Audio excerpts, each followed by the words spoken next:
மற்றும் 75,000 ரூபாய்க்கான காசோலை அவர்களுக்கு அறிவுரைகளை வழங்குவேன். போதை பழக்கத்திற்கு உள்ளானவர்களை மீட்டெடுத்து அவர்களை நல்வழிப்படுத்த போதைப் பொருட்களை தமிழ்நாட்டில் வேறறுக்க அரசுக்கு துணை நிற்பேன்.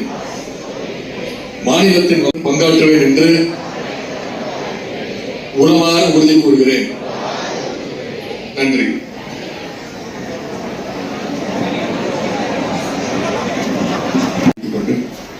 போதை பழக்கத்திற்கு எதிரான உறுதிமொழி எடுக்கும்படி கேட்டுக்கொள்கிறேன். தீய விளைவுகளை நான் முழுமையாக அறிவேன். நான் போதை பழக்கத்திற்கு ஆளாக காவல்துறை இயக்குனர் அவர்களையும் சென்னை மாநகர்